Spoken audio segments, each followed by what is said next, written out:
Sunu Presse, à la présentation Aïcha Toupam. Sunu Presse vous est offert par le Grand Carnaval de Dakar. Bonjour. À la sortie du ministre de la Santé sur le régime sortant, les préparatifs des législatives, entre autres sujets, sont mis en exergue par les quotidiens reçus ce matin. Le ministère exhibe les chiffres du mal, titre le journal Sud Quotidien, parlant de la gouvernance de la santé sous le régime sortant.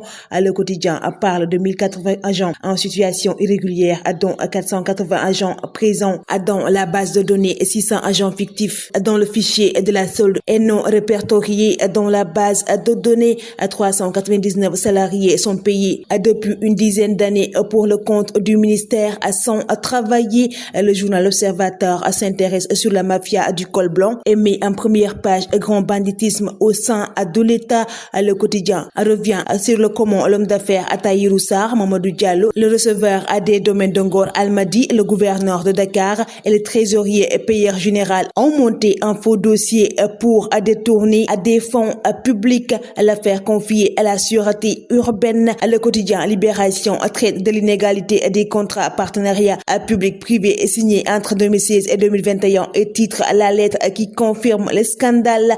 Dans un courriel adressé à la présidence de la République le 20 août 2019, le président sortant du Conseil des infrastructures qui doit viser tous les contrats partenariats public-privé a dénoncé l'asphyxie financière volontaire de la structure et la signature en catimini des partenariats publics-privés. Le journal Rewmi Quotidien revient sur le meeting de Sonko à Keur Massar et met à sa une Sonko récupère les marchands ambulants. Le quotidien Vox Pop revient sur le discours de Sonko qui critique Tahirou Sarr sans le nommer. Selon le leader de Pastef, l'idéologie nationaliste cause plus de dégâts qu'elle ne procure de bienfaits. Il estime qu'il ne faut pas entrer dans certains débats. Le schéma des trois, titre le journal Le Quotidien, revenant sur l'intercoalition dans la diaspora, la priorité à la coalition la plus représentative dans chaque département.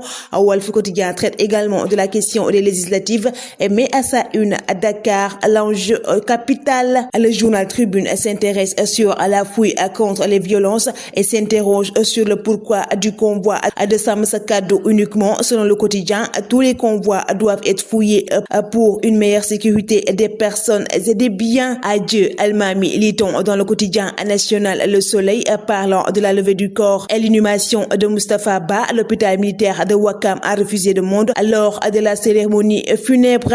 Adieu à un humaniste, pouvons-nous lire dans le quotidien Enquête. Mamadou Moustapha Ba repose désormais à Nioro. Le journal parle d'une levée de corps riche en témoignages et empreinte d'émotions. Gagné pour prendre la première place, titre le journal Record. Revenons sur le match Burkina-Sénégal ce soir à 19h. Le quotidien revient également sur Aziz Ndiaye qui est prêt à miser sur plus de 2 milliards de francs CFA pour le choc Francis Ngannou et Reug Reug. Le Carnaval de Dakar célèbre le riche patrimoine culturel africain.